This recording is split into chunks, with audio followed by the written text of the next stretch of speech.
साथियों नमस्कार। आज हम लोग बात करने वाले हैं महिला शिक्षा के संदर्भ में। पंडित नेहरू ने कहा था,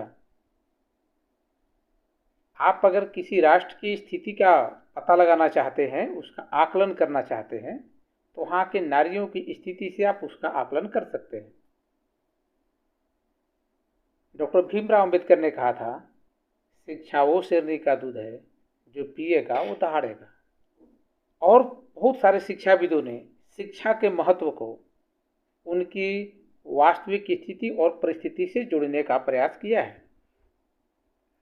बात ये आती है कि क्या हमारी जो आधी आबादी है, जिसे हम लोग नारी, महिला, स्त्री बोलते हैं, क्या उसके बिना शिक्षित हुए हम एक शैक्षिक समाज की, एक समृद्ध समाज की, एक सुसज्जित समाज की कल्पना कर सकते हैं? क्या केवल लड़कों के शिक्षा पर ध्यान दे करके, लड़कियों का आकलन उनसे कम करके, क्या हम एक सुसज्जित समाज का निर्माण कर सकते हैं? क्या वास्तविक स्थिति नहीं है कि हम लोग जितना ध्यान अपने बेटों के पढ़ाई के ऊपर देते हैं, उससे कम महत्व हम अपनी बेटियों के पढ़ाई पे देते हैं? हमें ध्यान इस बात पे देने की जरूरत है, परिवार हमारा, उसके सारे सदस्य हमारे, तो क्यों न हम जब बात शिक्षा की करें तो सभी को शिक्षा के समान अवसर दें, उनकी रुचि के अनुसार शिक्षा दें। जिस क्षेत्र में वो शिक्षा प्राप्त करना चाहते हैं, हम उस क्षेत्र के महत्व को समझें। हम क्यों लड़कियों की शिक्षा को उतना महत्व नहीं देते? क्या कारण है कि आज भी भारत में लगभग 49% महिलाएं शिक्षित नहीं हैं? ये परिस्थितियां कैसे तैयार हुई? क्या हमारा समाज सही समय से लड़कों की तुलना में लड़कियों की शिक्षा पर ध्यान दिया है या नहीं दिया है? आज बच्चे भी विद्यालय जा रहे हैं, बच्चियां भी विद्यालय जा रही हैं। बात सोचने की ये है कि क्या जितने अवसर, जितनी सुविधाएं हम अपने बेटों को दे रहे हैं, क्या अपने बेटियों को भी दे रहे हैं? या सिर्फ एक समाज में दिखावा, या हमारी लड़कियां भी किताबें पढ़ लेती हैं, हमारी बेटियां भी विद्यालय जाती हैं, वहीं तक सीमित है? हम आज बात करने वाले हैं महिलाओं को, लड़कियों को विद्यालय जाने भेजने के बाद भी, लड़कियों को पढ़ने का अवसर देने के बाद भी हम अपने मन में एक छोटी सी संकोचन कि लड़कों के समान लड़कियों को महत्व नहीं देते हैं। विद्यालय दोनों बच्चे जाते हैं, दोनों पढ़ते हैं,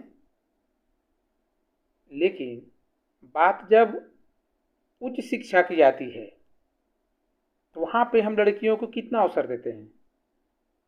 क्या ऐसा है कि जितना हम बेटों को पढ़ने के लिए उसकी इच्छा के अनुसार या उसकी इच्छा के विपरीत भी एक दबाव बना करके कि तुम जाओ पढ़ो, क्योंकि उनके लड़के पढ़ने वहाँ जा रहे हैं, उनके लड़के वो पढ़ाई कर रहे हैं, हम किसी से कम हैं क्या?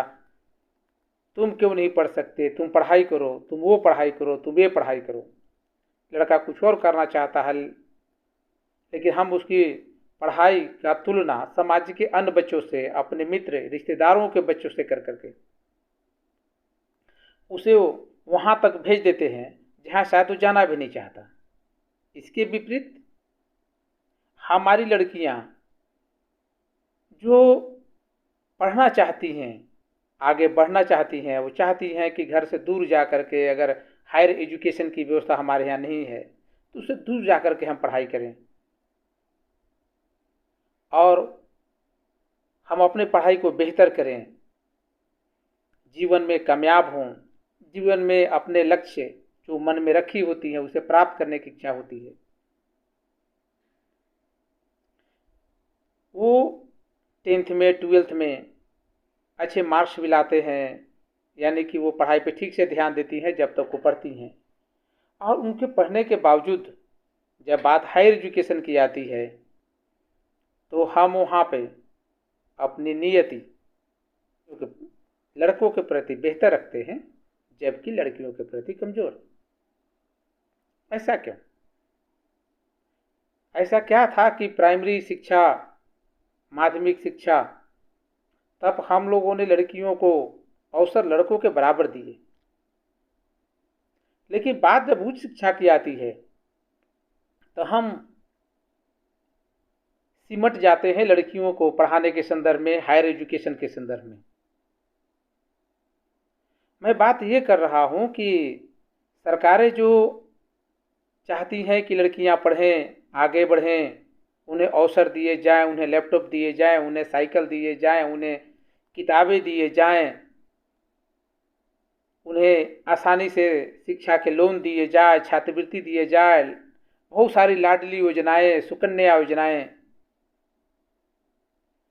इसके अलावा लड़कियों के पढ़ाई के लिए सभी सरकारें, मैं अधिकतम सरकारों को देख रहा हूं कि लड़कियों के पढ़ाई के प्रति वो सचेत हैं, सहयोग भी कर रही हैं। लेकिन जब बात लड़कियों की पढ़ने की आती है, हायर एजुकेशन की आती है, तो हम अभिभावक उससे पीछे हट जाते हैं, क्योंकि बात यहाँ आती है लैंगिक भेदभाव की। हम लड़कों के पढ़ाई के लिए, उसे बाहर भेजने के लिए, जहाँ पे मिलती हो वहाँ भेजने के लिए हम तैयार हैं, लेकिन इस संदर्भ में लड़कियों को क्यों नहीं? क्यों हम समान अवसर देने से बच रहे हैं? क्या हमने जितना हमें अपने बेटों पे विश्वास है, क्या अपनी बेटियों पे विश्वास नहीं है?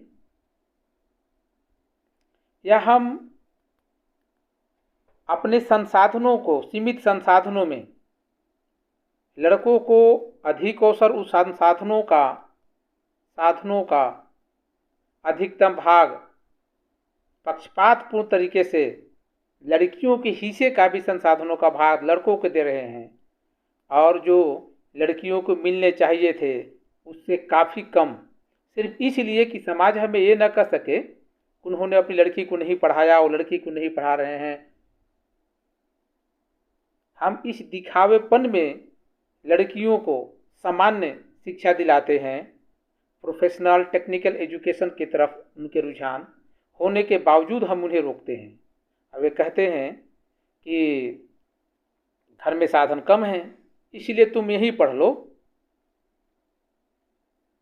बेटे को बाहर भेजना है, बेटे बाहर पढ़ेंगे, क्योंकि हमारे पास साधन इतने ही हैं, हम एक का ही खर्च पढ़ाई के लिए कर सकते हैं। अभी कुछ दिन पहले की बात है, मैं सोशल मीडिया पर नाम नहीं लेना चाहूँगा। मेरे एक मित्र, उनकी बेटी ने काफ़ी अच्छी उपलब्धि हासिल की इंटर के एग्जामिनेशंस में। लड़के ने भी परीक्षा दिया था। संयोग देखिए कि लड़के लड़कियों दोनों ने साथ में परीक्षा दिए। लड़की की मार्क्स लड़के की तुलना में लगभग 25% ज़्यादा आई, यानी कि लड़की का मार्क्स 95% के आसपास और लड़के का मार्क्स 70 के आसपास था। लड़की की इच्छा हुई कि हम बाहर पढ़ना चाहते हैं, फॉर्म भी भरे गए एक अच्छे संस्थान में, ईशू का स्कूल में फॉर्म भरे गए। लड़की का मेरिट लिस्ट में आया भी। लड़की पढ़ने भी जाना चाहती थी। मेरे मित्र अपनी लड़की को लेकर के मुझसे मिलाने लाए थे। लड़की से पूछा गया, बातचीत हुई तो मैंने पूछा उससे कि बेटा क्या करना है आगे, तो बोले कि अंकल मैं तो आईएएस बनना चाहती हूँ और मैं पढ़ाई भी ठीक से करना चाहती हूँ, और पापा ने कहा था कि चलो एक बार प्रवीण सर से मिलते हैं और उनसे एक राय लेते हैं कि हमें क्या करना चाहिए। तब तक उनकी इच्छा थी कि लड़की को पढ़ाया जाए, तभी वो लड़की को मेरे पास लेकर के आए हुए थे। लड़की के आने के बाद उसने कुछ मुझसे परामर्श मांगे, हमने लड़की को परामर्श दिए। तो पिता बेटी दोनों साथ में थे, और लेकिन जब उन्होंने ये भी कहा कि कुछ डॉक्यूमेंट्स जो है वो प्रखंड में बनाने के लिए आवेदन कर रहे हैं, वो एक डॉक्यूमेंट है जो कि नहीं बन पा रहा है, तो जिसके चलते कि लड़की कैसे पढ़ने जा पाएगी, कि अगर वो बन जाता तो हम लोग नामांकन के लिए बीएचयू निकल जाते। हमने कहा कि ठीक है, आप आवेदन कीजिए, हम उस प्रखंड में हमारे मित्र हैं, मैं उनको फ़ोन कर दूंगा और आपका जो डॉक्यूमेंट है आपको जाने से पहले आपके हाथ में मिल जाएगा। और अगर थोड़ी सी भी दिक्कत होती है तो आप वहाँ जा कर के मिलिए, एक आवेदन दे दीजिएगा कि ये डॉक्यूमेंट मैं इतने दिन में बनवा करके आपको दे दूँगा। दिक्कत होगी तो बीएचयू का एजुकेशन डिपार्टमेंट गर्ल्स कॉलेज के बगल में ही है, वहाँ पे मेरे मित्र हैं जो वहाँ पे प्रोफेसर हैं, हमारे शिक्षकगण भी हैं वहाँ पे प्रोफेसर हैं, उनसे हमारे अच्छे संबंध हैं। मैं उनसे रिक्वेस्ट करूँगा कि एज ए गार्जियन वो थोड़ा सा सपोर्ट कर दें, और मुझे नहीं लगता है कि वो सपोर्ट नहीं करेंगे। आपका काम हो जाएगा, आप तैयारी कीजिए जाने के लिए, और मैं ब्लॉक में भी फ़ोन कर देता हूँ, वहाँ से आपका काम जल्दी से हो जाएगा, बच्ची का नामांकन करा सकते हैं। मुझे उम्मीद था कि वो लोग निकल गए होंगे, नामांकन हो गया होगा। कुछ दिन बाद मैंने उनको फ़ोन किया कि क्या हुआ, नामांकन हो गया और रूम की व्यवस्था बेटी के लिए हो गया। वो कहते हैं कि सर एक्चुअली मेरे पास पैसे कम थे और सोचा कि किसको क्या करें, तो हमें लगा कि बेटा को भेज देते हैं, रांची में पढ़ेगा, और इसको हम लोगों ने रोक दिया कि चलो बाद में देखेंगे, तुम गढ़वा में ही फिर से पढ़ लो। मुझे वो मेरे मित्र हैं, मैंने उनको कुछ नहीं कहा और मैंने यही कहा कि ठीक है जैसा आप उचित समझें। लेकिन मुझे उस बात को लेकर के काफ़ी दुख हुआ। दुख ये हुआ कि उनकी इच्छा थी, एक मोटिवेशन था, बेटी को भी मोटिवेशन था कि वो अच्छे से पढ़ाई कर सकती है, अच्छे जगह पे जा सकती है। लेकिन जैसे ही बात आई कि दो ऑप्शन देखे गए कि लड़के को भी भेजना है, लड़की को भी भेजना है, तो उन्होंने लड़के के कम मार्क्स होने के बावजूद लड़के को चुना, लड़की को मना कर दिया और बोले कि गढ़वा में ही पढ़ लेगी। उन्होंने मुझे एक फ़ोटो भेजा कि देखिए सांसद महोदय मेरी बेटी को प्रतिभा सम्मान समारोह में सम्मानित कर रहे हैं। मैंने उनसे कहा कि मेरी इच्छा थी कि वो सांसद महोदय जैसा ही एक आईपीएस ऑफिसर बनती, या हो सकता है तो आईएएस भी बनती। चलिए ठीक है, अच्छी बात है, फिर भी पढ़ाई पर ध्यान दीजिए। तो अगर आप गढ़वा में ही चाहते हैं तो गढ़वा भी ठीक जगह है, यहाँ भी पढ़ाई कराई जा सकती है, उसमें कोई दिक्कत नहीं है, आप पढ़ाई कराइए।